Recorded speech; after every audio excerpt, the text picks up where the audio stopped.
Okay. Barangay Council in session. So bago tayo magpunta doon sa annual investment plan natin para sa 2021, gusto ko lang marinig yung reaction ng bawat isang member ng council patungkol dito. Kung yung mga ibang hindi natin na sa katuparan nasa gawa dahil sa COVID-19 ay isasama pa rin natin dito sa annual investment program natin, mga flagship program natin para sa 2021. At yung mga nanonood naman ay hinihikayat namin kayo na mag-participate, ano? Kung meron kayong mga gustong isama natin sa programa natin, sa mga projects natin sa 2021, mag-message lang kayo sa Balibago Hotline at mamaya ay babasahin namin isa-isa yan at pagkatapos i-consolidate namin sa next week, magkakaroon na ng approval o ng meeting para dito sa approval ng annual investment plan para sa 2021. So yung po mga nakikinig, nanonood, pwede po kayong makibahagi ng usaping ito dahil ang annual investment program po natin ay para sa inyo ito. Kung meron kayong mga naiisip na baka meron kayong mas epektibong idea, mas magandang opinion kaysa sa mga naiisip namin, huwag kayong mag-atubili, kayo'y mag-message, baka yung mga suggestion ninyo, yun po ang gawin natin. Dahil ang pinag-uusapan dito ay pera ng taong bayan. So kung saan makikinabang ang taong bayan sa pamamagitan ng programa o mga proyekto, ay yun ang igagawa natin ayon sa inyong mga opinion o ayon sa inyong mga rekomendasyon. So, Kagawad Bong Reyes, any reaction? Maraming salamat, Kap. Sa inyo po ang mga nanonood ngayon, magandang hapon po sa inyong lahat. Para sa akin, Kap, yung mga napending nating mga plano nung 2020, itong year na to, sa dahilan lang nagkaroon ng pandemic, para sa akin, Kap, isama natin, ituloy natin yung mga naudlot nating programa para maipagpatuloy natin yung pagsaserbisyo sa ating mga kabarangay. Yun lang, Kap. Magandang hapon. Okay, maraming salamat. Sunod, Kagawad Yambaw. Good afternoon po sa atin lahat, lalo na po sa mga nakikinig ngayon. Yan po yung nasabi ni Kagawad Bong na yung mga antala, lalo na po yung mga kanal, wag po kayong mainip. Dahil po kay Congressman at saka kay Mayor Lasatin, naka-approve na po yan. Baka ito pong, pag umalis na itong COVID na ito, baka yan po ay matatapos. At wag na po tayong ano man na hindi magagawa at magagawa po yan. Kaya maraming salamat po. Magandang hapon po, Mr. Chair at Barangay Council, saka po sa mga nanonood at nakikinig dito sa aming usapin sa investment plan namin for 2021. Mr. Chair, kung pwede po sana, yung po meron po tayo sa project na siguro hindi po nagawa, hindi itong 2020, yung nagpapatayo po tayo ng CR po doon sa may basketball court. Di ba, SK? Nung napag-usapan natin yon. Kung pwede po, isama po natin sa budget from 2021, Mr. Chair. Saka po, additional po, pasimento po ng daan doon po sa Lourdes Drive. Isama na rin po sana natin, Mr. Chair. 2021 project. Yun lang po, magandang hapon po.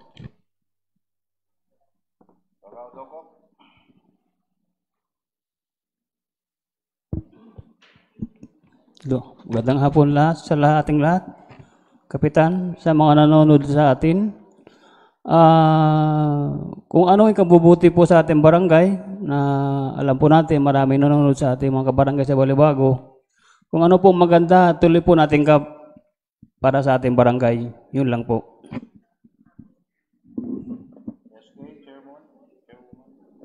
Good afternoon po sa atin lahat, sa mga nanonood po at saka sa mga nakikinig. Para po sa akin, mas okay po na ituloy natin yung mga naudlot na proyekto para po sa 2021. Kasi po, alam naman po natin na mas makakabuti po talaga sa mga tao po ng Balibago yung mga hinihanda nating proyekto para sana ngayon po. And sana din po, dahil po may nag-request po sa akin dati nung sa pamimigay po ng ayuda, yung house to house po. Yung sa may Bonifacio Street daw po, Kap. Doon po sa may ng Bulacan at saka Mindoro po. Pwede daw po bang daw po yan, sementohan din po daw yung daan. Kasi po lagi pong binabaha. Ayun naman po, salamat po. Okay po, magandang hapon po sa inyong lahat at sa lahat po ng nanonood sa live na to. Ganon din po sa akin, kung mayroon pa po tayong natitirang mga dapat gawin natin, ibigay po natin sa mga nasasakupan natin dito sa barangay. At tingnan po natin kung alin ang talagang napaka-importanteng kailangan ng kabarangay natin. Kung iano na lang po natin, i-realign natin kung alin ang project na dapat pa natin gawin, Mr. Chair. Okay, thank you. Hello po, magandang hapon po sa mga nanonood at sa mga bisita po natin. Mr. Chair, ako naman po isang-ayon dito sa lahat na pong nabasa niyo po at yung mga proyekto natin po at yung lang pong mga naudlot, lalo na po yung Mr. Chair, yung pong requesting po ng mga Sector 4 po, yung outpost po doon sa may Santo Niño. Sana naman po malagyan na po sila ng outpost at saka po yung matuloy na rin po yung bagong ambulansya natin at yun lang po. Maraming salamat po, Mr. Chair. Yes, yung ambulansya tsak matutuloy yan. Tsaka yung outpost, ano? Kasi sa 20% development fund natin ngayon ay meron tayong 6 million, no? 6 million. So dito sa 6 million na ito, kaya nating tingnan natin kung paggawa ninyo yung program of works, yung Lourdes, tsaka yung Bonifacio, no, para nang sa ganun. Kasi yung Lourdes Drive, ano ba yan? Nasasakop ba yan sa A. Santos? Kasi kung sakop ng A. Santos yan, may konting usapin doon sa A. Santos. Kung private property yan at may issue ngayon, tingnan natin mabuti yun. Ano? Okay? So, yung mga hindi pa natin sementadong daan, bakit Bonifacio Drive? Meron mang yung kanto na yon, yung sa likod ni Paul David, yun ang original na daan nun eh. Yun ang original na daan, di ba? Anyway, pakikuha na lang yun, isama natin, i-take note, tapos magkipag-coordinate sa City Engineer's Office, gawan ng program of works, at saka kung magkano gagastusin doon. Okay, so, okay, noted lahat yung mga sinabi ninyo. Yung CR, saan CR? Quezon New Valley. Meron pa tayong paglalagyan nun doon? Wow, okay. Sige. Noted. At saka yung ambulansya ni Kagawad Mokoy. Darating yung Kagawad Mokoy. Huwag kang maglala. Ikaw ang palaging magmamaneho niyan. Okay? So, konti lang naman, kung makikita ninyo dito sa report na ginawa na pin-repair natin, konti lang naman yung na-pending. Konti lang. Kung 26 yan, o kung sa porsyento, siguro 90% naman nagawa natin. Mga 10% lang ang hindi natin na-accomplish dahil nga dito sa usapin ng COVID-19. Anyway, so kanya nga natin pag-uusapan ngayon itong 2020 Annual Investment Plan para isama natin doon at yung mga programang kailangan nating gawin para sa susunod na taon. At sa susunod na linggo, aanyayahin na natin yung iba dito ng mga member ng Barangay Development Council para sa isang resolution approving lahat ng mga projects na gagawin natin by next year. Okay? So, mamaya, yung mga nakikinig, nanonood po, babasahin namin lahat yung inyong mga mga messages at tutugunan po natin lahat yun. So ngayon, pangalawang yugto ng ating sesyon ay pag-usapan naman natin ang proposed 2021 annual investment plan ng Barangay Balibago. Na kung saan naman ang ating magiging panawagan ngayon ay tulong-tulong sa pagbangon, no? So, una nating pag-usapan ay yan tungkol sa budget. Itong taon na ito, 2020, ang budget natin ay 42,749,000. Ngayong September, mula January hanggang September 10, ang ating nakolekta na ay nasa 32,600,000 plus at meron pa tayong collectible na mahigit 10 milyon. Okay? Para sa susunod na taon, kung mapapansin ninyo yung IRA, nadagdagan tayo dyan ng 2.3 million. So mula sa 31,599,000 itong taon na ito, nadagdagan tayo ng naging 33,876,000 o nadagdagan tayo na mahigit na 2.3 million pesos. Yung ating share sa RPT, although ang nare-realize natin dyan, ang nakukolekta natin mula sa pamahalaang lungsod ng Angeles City ay 7.5 million pesos yan. Ngunit inilagay lang natin ito sa 5.8 dahil ayaw nating sagarin, baka kagaya niya, nagkaroon ng pandemya, hindi natin ma-realize, mahihirapan tayo, no? Sa local receipt naman natin, ang ating target ngayong taon na ito ay 6.3 million. Ang target natin nung itong taon na ito ay 5.1 million. Alin?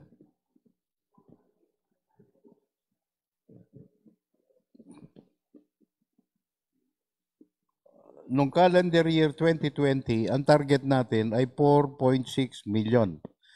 Ang nakolekta na natin as of September 10 ay 5.1 million na. So meron pa tayong 4 na buwan. So ang target na collection natin next year ay 6.3 million.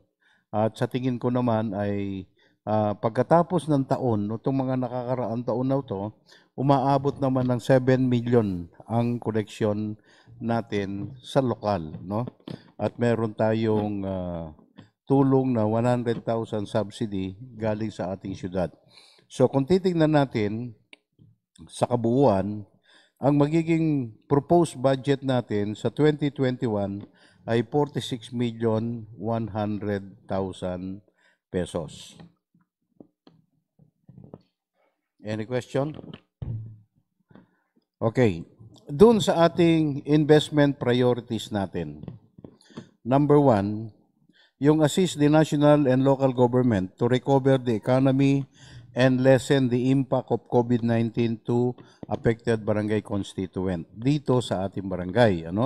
Hindi yung tayo lang ang kikilos pagka tayo nagplano, plano na kung saan may impact din ito sa national at saka sa local na gobyerno natin, na kung saan ay hindi tayo nagiging pabigat sa kanila kung hindi nakakatulong pa tayo doon sa mga priority program o investment na gagawin natin. Kagaya ng sustaining COVID-19 pandemic response in terms of health, nutrition, and wellness. Tuloy-tuloy. At lalo pa tayo mag-iisip ng iba't ibang mga pamamaraan kung papaano natin re-responduhin, paano natin masusugpo, paano natin maayos yung ating contact tracing, at ano pa yung mga bagay-bagay na pwede nating isagawa para nang sa ganon ay matulungan natin ang ating mga mamamayan laban sa COVID-19 at the same time ay nakakatulong tayo sa ating lokal na pamahalaan at sa national government na hindi tayo nagiging pabigat ng gobyerno. Pangalawa, functional ng ating barangay health, emergency response team at ng ating ambulance services. So, palagay ko hindi na darating by the end of the year, baka itong October or November, nandyan na yung ating barangay ambulance na bago. No?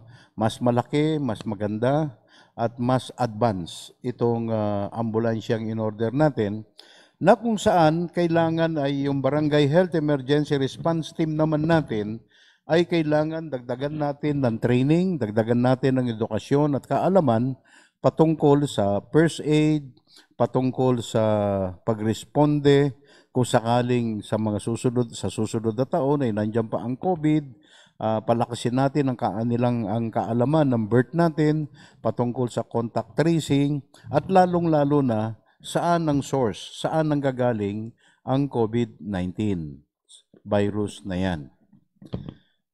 Pangatlo, support to barangay health worker, BNS, and rural health unit in the prevention, control, and elimination of other services.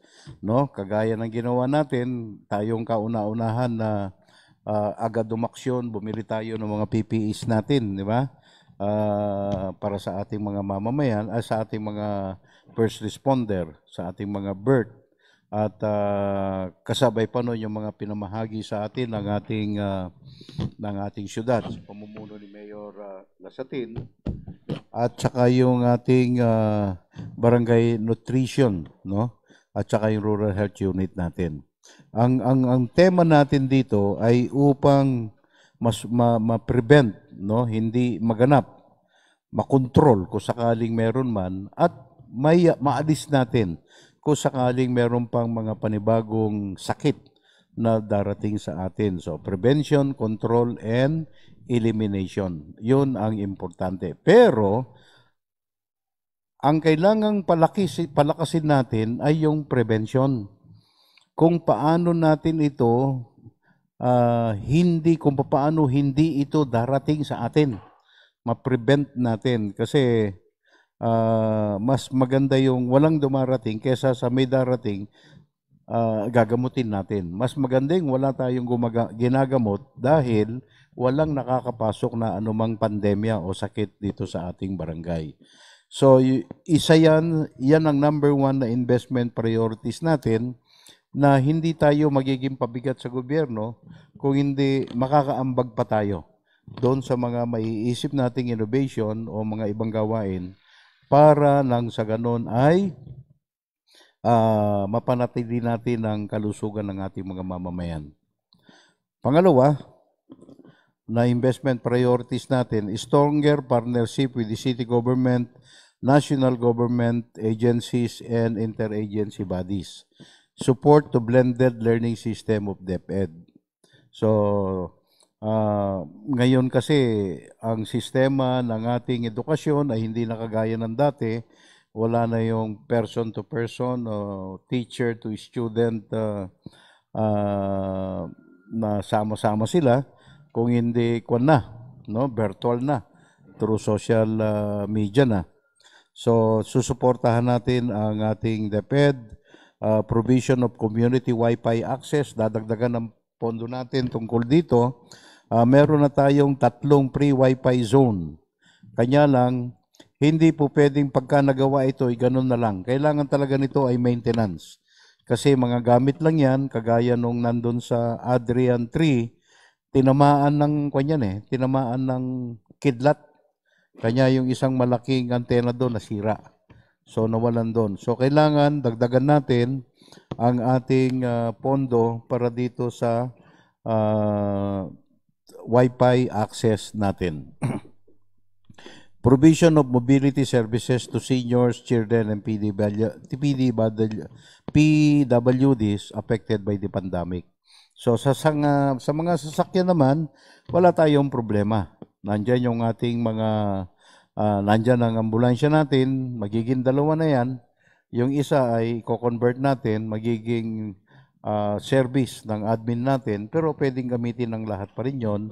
Isang bagong ambulansya, nandyan yung ating 2 L300 at meron pang katulong na e-trike para sa mga emergency services na ginagawa ng ating barangay.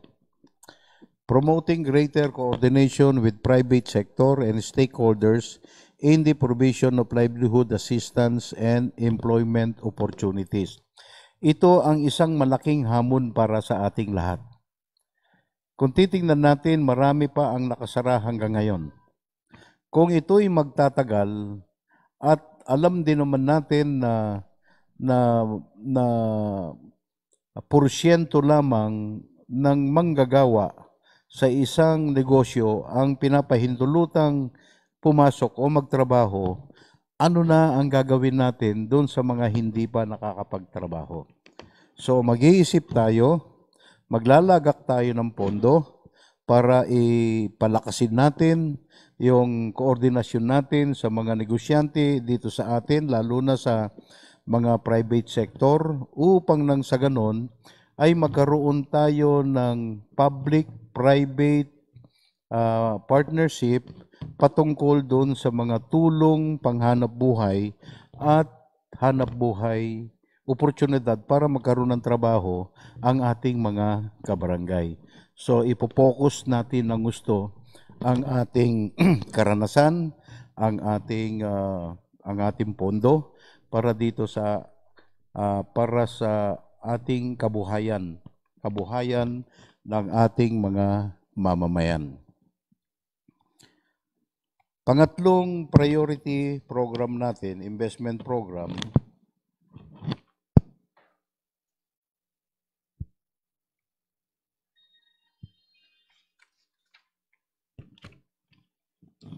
sustain innovative barangay governance, no? Kailangan mag-isip tayo ng iba't ibang mga sistema, iba't ibang mga style, iba't ibang mga technique kung papaano natin mapapaayos, mapapaganda ang pagpapalakad ng ating pamahalaang barangay. Ito'y magagawa natin sa pamamagitan ng una, online services, no? Kagaya ng ginagawa natin ngayon, yung mga kabataan natin pagkahapon nandiyan na sila, no, nakikinabang sa mga wifi natin, kagaya ng ginagawa natin ngayon, na mas napapaabot natin sa ating mga kabarangay sa pamamagitan nitong social media, live streaming, yung mga session natin, yung mga public assistance, o yung iba pa nating mga pagpupulong para sa kaalaman ng ating mga kabarangay. Pangalawa, kailangan wag tayong patulog-tulog pagka nag-ring na yung ating barangay hotline. Kailangan sagutin natin yung mga yan. Kasi hindi tatawag sa atin ang mga tao kung hindi nila tayo gustong makausap at meron silang gustong ipaabot na mensahe na pwedeng tulong, pwedeng responde, o anumang bagay na kailangan nilang serbisyo. So kailangan, ako nakikiusap sa mga barangay kagawad natin, huwag niyong ihiwalay sa katawan ninyo yung telepono na yan pag duty kayo, no? Ilagay nyo at palagi na yung susunod, yung outgoing, tiyakin na yung cellphone na yan ay naka-charge para pagbigay nyo, pag-transfer do sa susunod na incoming na duty kagawad, tiyak na naka-full charge yan at makakatawag yung mga mamamayan natin, no? So isa yan sa bagay na kung saan ay napapalakas natin ang ating serbisyo at ang ating pamamahala ng ating pamahalaan. Pangatlo, frontline service presence in social media platform such as Facebook, email, and Messenger. Napakabisa nito. Alam nyo yung mga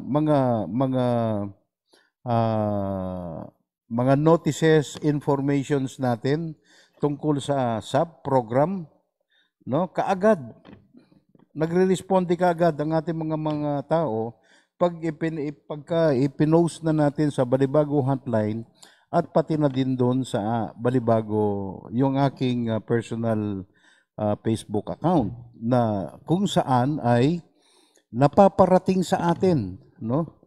Isang paraan pa na napaparating sa atin yung hinaing o problema ng ating mga barangay. Kanya nga napaka-importante nito na lahat tayo ay matuto, mag-aral, no? Maglagay kayo ng sarili nyong Facebook account para kung sakaling yung mga kabarangay natin may gustong ipaabot kagaya ng sa kalusugan, tatawagan nila si Kagawad Reyes. Kung may mga baradong kanal o may gustong paayos na daan, tatawagin nila si Kagawad Yambao.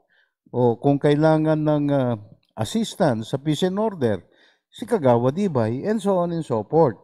So, kailangan na matuto rin tayo, matuto lahat yan, no? Sustained cleanup drive, disinfection drive, and garbage collection system. Dyan, wala naman tayong masasabi dyan, ano? Na ipapaabot sa atin ng tao, lalo na, no, Kap, yung sa amin po dito sa Cavite Street, pwedeng pakipalinis. So, hindi na kailangang dumating ang tao dito sa atin, hindi na kailangang magpunta pa. Through messaging, through itong technology na ito, hindi na kailangan magpunta pa ang mga tao sa atin. Kanya nga, isa ito sa mga priority program natin.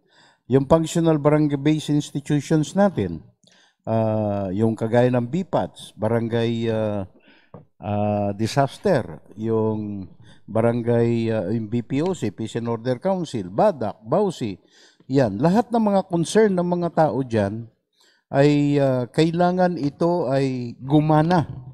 No? Kailangan ito ay gumana. Hindi lang ito dapat na na-organize natin, naglagay tayo ng tao, binigyan natin sila ng lamesa, sapat na yon. Hindi pa sapat yan.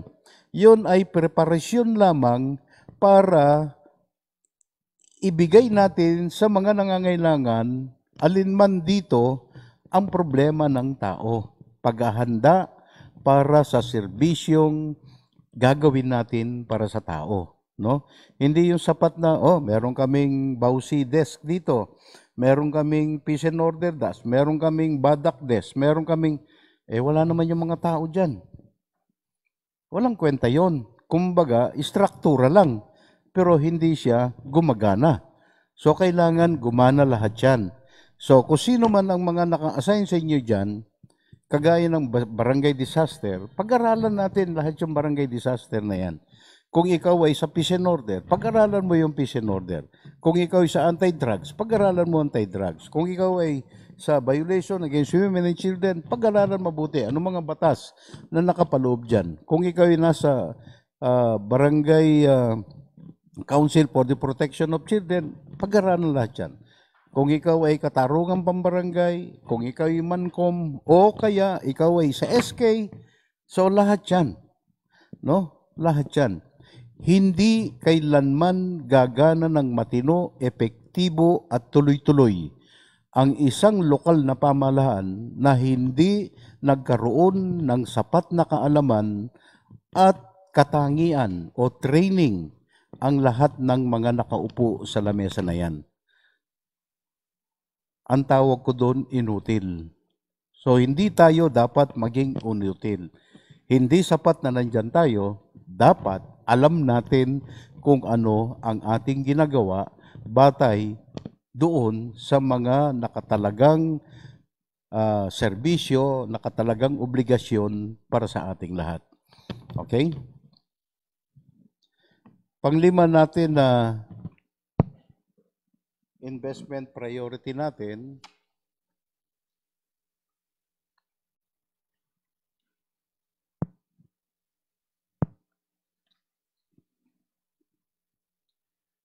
so ito na yung schedule natin for sectoral consultation.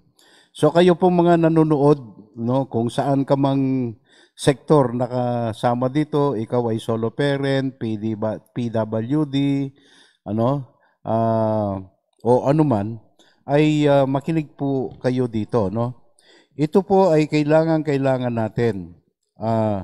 Barangay Disaster Risk and Management Council, magkakaroon po tayo ng sectoral consultation dito September 17. Napakahalaga po nito kasi gusto natin pag-usapan ano ang gagawin natin doon sa mga kabarangay nating malapit ang bahay sa mga sa creek, kagaya ng Adrian Creek, natitibag na ang mga lupa doon, at dito sa Balibago Creek na kung saan ay nagkaroon na ng isang biktima, 3 taong gulang na bata. Okay? Pangalawa, sa Barangay Peace and Order Council natin tungkol sa kapayapaan at kaayusan. So kung may mga idea po kayo, pwede kayong magbahagi sa amin through messaging o kaya ay personal magpunta. Pero i-message na lang po ninyo sa amin sa pamamagitan ng ating Balibago Hotline o sa aking Facebook. Sa September 17 po din yan. Yung Barangay Gender and Development Council naman, September 18, para po sa Barangay Council for the Protection of Children. Kung may mga nakikita kayo ng mga bata pa dyan, mga minor, nasa daan pa, ibahagi po ninyo sa amin para doon sa gagawin naming mga pagpaplano para sa 2021. Although meron na yan, meron na kami mga plano yan, di nagbabago yan taon-taon, kundi yung sustainability na lang, effectivity at efficiency na lang ang minimaintain namin. Baka meron pa kayong mas magandang ideya sa amin, i-informahan nyo po kami. Kasama na rin dyan yung Barangay Violence Against Women and Their Children. Yung mga barangay senior citizens naman po ay kung meron pa kayo, maliban doon sa birthday cash gift, doon sa mga programa nating gamot, at lalo na ngayon may COVID, yung tulong natin tungkol sa mga vitamin C, yung pampalakas ng immune system, mag-suggest din po kayo sa amin. Pero pakitandaan lang po, sa abot lamang ng budget ng barangay. Huwag po ninyong ituring na ang Barangay Balibago ay siyudad na daan-daang milyon o bilyon ng budget. Tayo po ay 46 million lang ang budget at yan po ay hinihiwa-hiwalay namin doon sa mga mandatory obligation, pasweldo at iba pa. No? Sa Sangguniang Kabataan din, SK, September 19, yung schedule ng consultation sa iyo. At saka po yung aming schedule ng General Stakeholders Meeting for the presentation and approval ng Annual Investment Plan o AIP para sa taong 2021. Ito po'y gaganapin September 21, Monday. So, pwede po kayong mag-text, pwede kayong mag-message para po dito sa sectoral consultation na gagawin natin magmula September 17 hanggang September 19. So, yan po yung ating mga programa para doon sa, yan yung aming suggestion, proposal para doon sa gagawin naming budgeting, annual investment program para sa susunod na taon, no? Na kung saan ay tulong-tulong para sa pagbangon tungo sa maliwanag at progresibong kinabukasan ng bawat isa. So, any question? Yung pong nanonood, pwede po kayong mag-text ng inyong suggestion. Okay, before we can do that, kailangan muna ay aprobahan natin yung pakibasa mo, yung mga resolution, Sec. Draft Resolution Number 162, Resolution reconstituting the expanded membership of the Barangay Development Council for the review, evaluation, and approval of the 2021 Annual Investment Plan and update of the Barangay Development Plan of Barangay Balibago. Any motion for the approval of Resolution Number 162? Upon motion of Kagawad Arnold Ibay, seconded by all the, except Kagawad Makoy and, asa si Kagawad Makoy? By all the members of the council present, resolution number 162 is hereby approved. Next. Next, draft resolution number 163, Resolution reconstituting the Barangay Inventory Committee of Barangay Balibago. Okay, kasi doon sa isang observation ng COA, currently nagkaroon ng audit sa atin. Pero doon sa isang observation niya, tungkol doon sa ating mga gamit, no? Tungkol sa gamit natin dito, na kailangan ayusin natin yung mga gamit, identified natin ano-ano yung mga serviceable at saka non-serviceable. Marami kasi tayong gamit na hindi na natin ginagamit, pero sa record nila ay active pa yung mga yon. So, kung ano man ang halaga nun, nire-reflect nila doon sa ating property, yung sa ating mga properties. Itong last na AOM o audit observation nila sa atin, 36 million yung lahat. Pero yung mga gamit naman natin, kagaya ng mga gulong, mga lumang baterya, mga pinagpalitan ng mga ilaw, truck, ng mga lumang mga truck, mga unserviceable na yan. So kanya nga minabuti natin na gumawa tayo ng isang barangay inventory team na pangungunahan ni Kagawad Nick Daw, since na ikaw ang chairman ng appropriation, ni Kagawad Carlito Marcos, ni SK Aliwalas, kasi meron din mga property sa'yo, dyan sa office mo, kasama si Sec Billy, si Treasurer Alan, Bookkeeper Carol Luna, Alvin Quezon, at saka mag-i-invite tayo ng representative sa City Accounting Office, at saka yung ating representative sa maintenance, si George Caballe.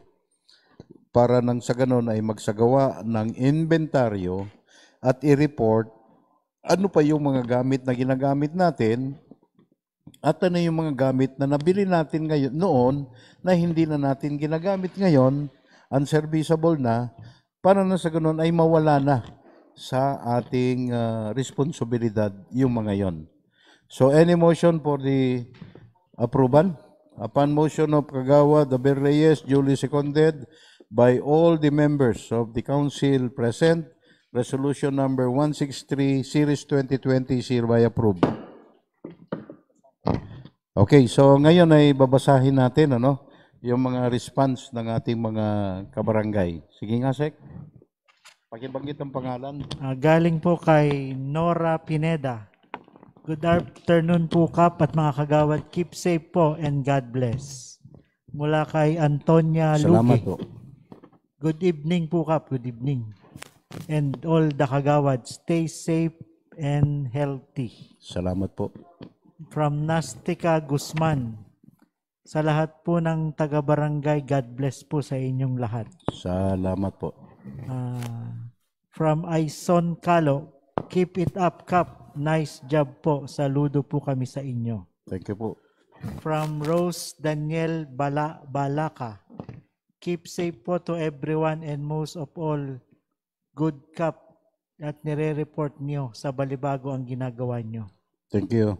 Ana Laus. Nagtatanong to tungkol sa SAP. Basahin mo. Name ko po Ana Rosenda Santos Agusto. Number ko po sa list 119. Kailan po ang release?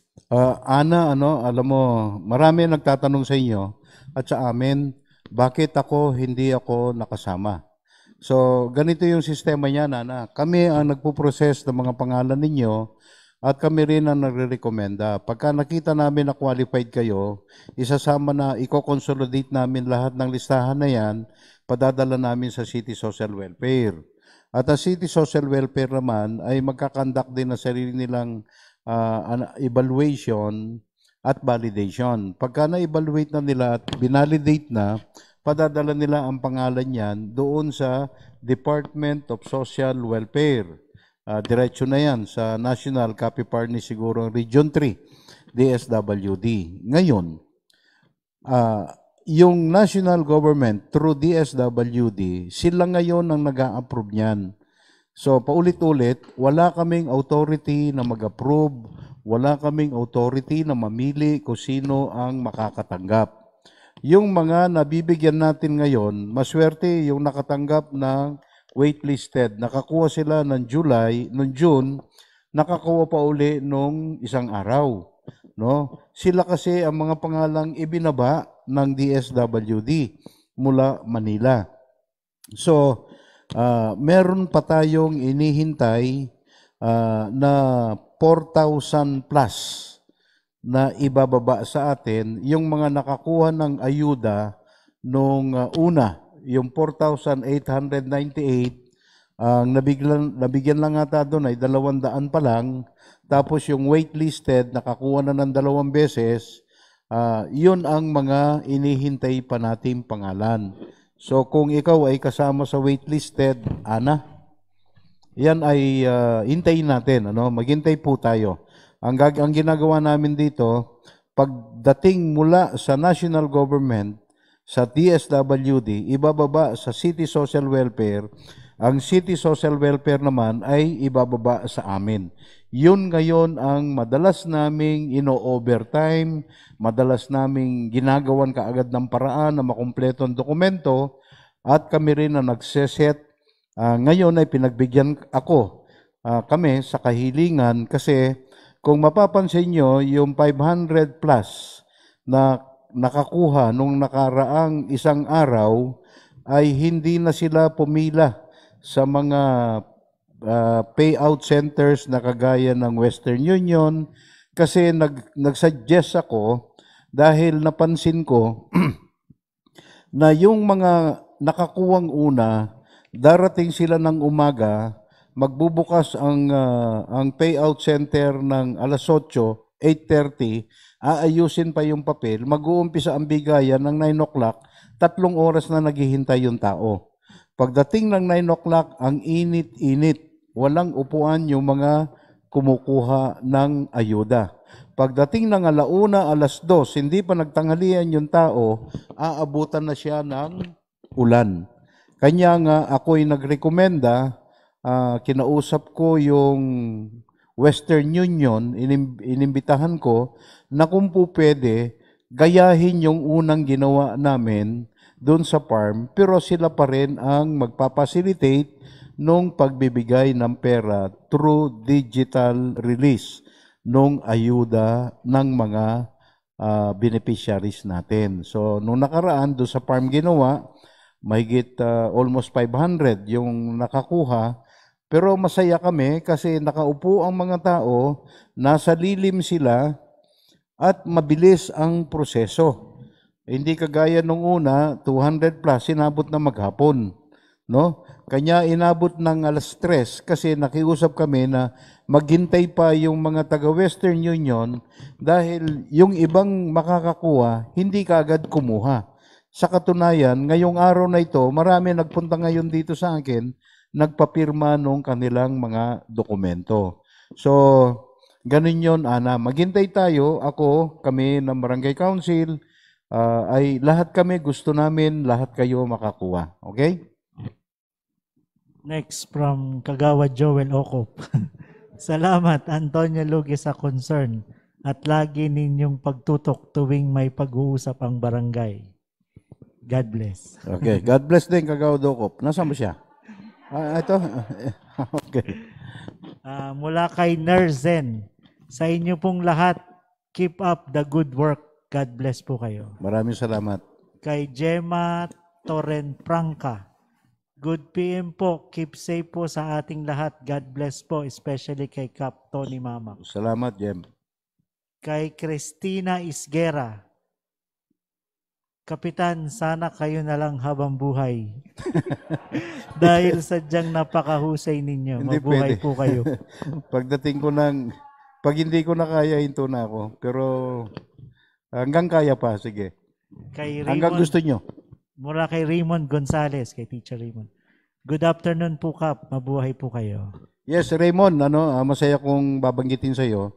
Yung Tomas Street, tsaka San Francisco Street, at tsaka yung ang pangalan to, yung una kong pinasimentong daan, Dyan, ano na yung daan na yan? Angel Street, gagawa natin ng kanal yan. May kanal na magagawa dyan para hindi maayos ang andaloy ng mga wastewater ninyo dyan. So yan ang mga priority project natin next year. Mula kay Christina Alado Ebana, good luck po, Kap, sa lahat ng mga project na ng mga kagawad. Maraming salamat. Mula kay Ethelyn De Los Santos, hello po, good afternoon, Kap Mamak at mga kagawad, good job. Thank you. Mula kay Jean A. Fernandez, saludo po kami, Kap, sa lahat, lalo na sa mahal naming kapitan at sa project po ninyo. Thank you, thank you. Kay Miss Ana Laus, kailan po yung first batch? Alam mo, Ana, kung naiinip ka, mas naiinip ako kasi habang hindi pa lahat yan bumababa, hindi pa rin kami makakapahinga. Sa susunod na session namin, ipapakita ko sa inyo kung ilang ballpen ang naubos ko sa kakapirma ng inyong profiling, ng inyong BRI, ng inyong mga ID at iba pang mga dokumento. Lumaki na yung kaliwang kamay ko sa kakapirma sa kanan. Mula kay Robert Isleta at kay Monster Jam, Kap Tony, keep up the good work and God bless your barangay council. God bless din po. Doon sa pangalawa, mula kay Cyrene G. Panlilio, Kap, update naman po sa SAP. Cyrene, naibigay na namin yung pangalawang ayuda nung waitlisted. Naibigay na namin nung nakaraang araw lang, ano? At ang inihintay natin ngayon ay doon sa waitlisted kasi 900 plus yon. Yung naipamigay natin na 2 beses na maswerte, doon sa waitlisted, yung 513. So may inihintay pa tayong halos mga 300 doon.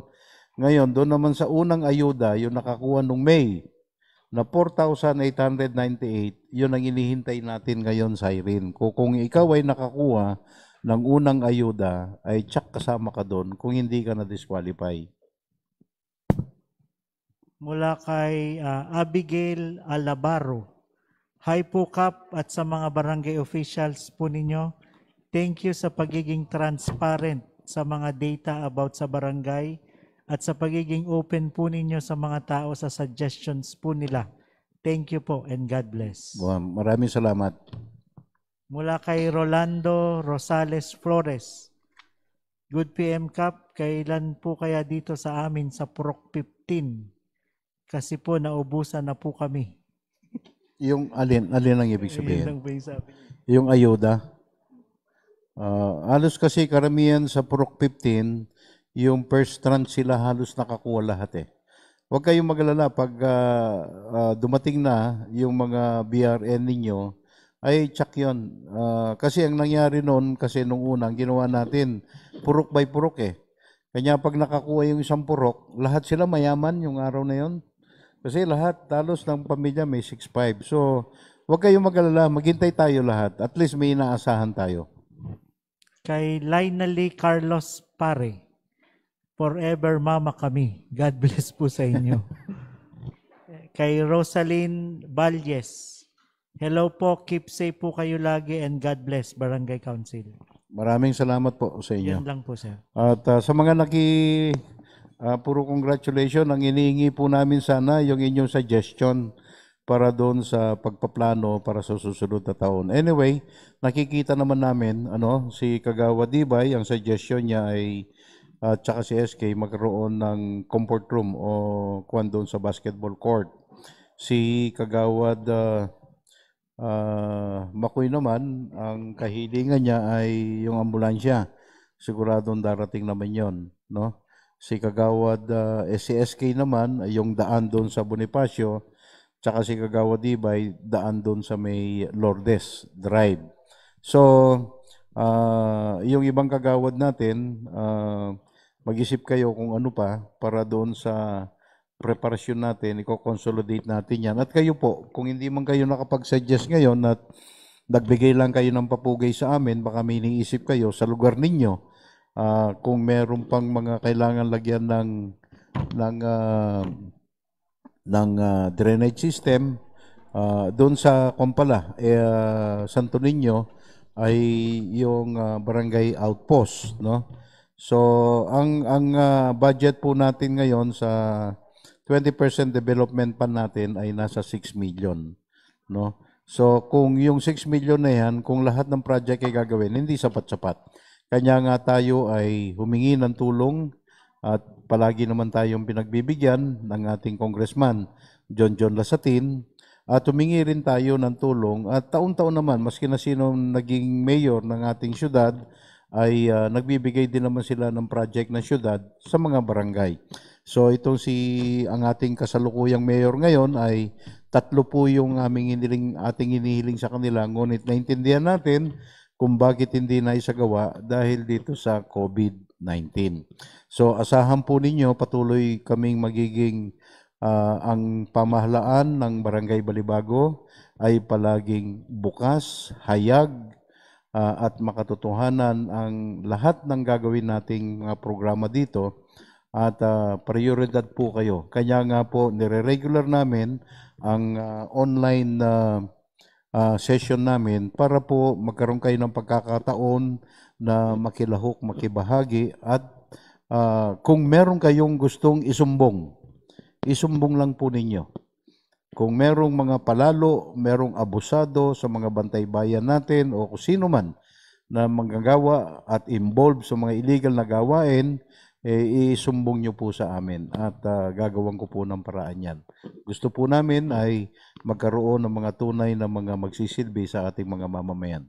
Gusto po namin sa lahat ng oras, kaming mga barangay council at lahat ng manggagawa ng barangay, ginagawa namin ang tama dahil yan ang tamang gawin. Mabuhay po kayo at maraming salamat. Meron pa? May pahabol po, Kap, kay Lydia Wales.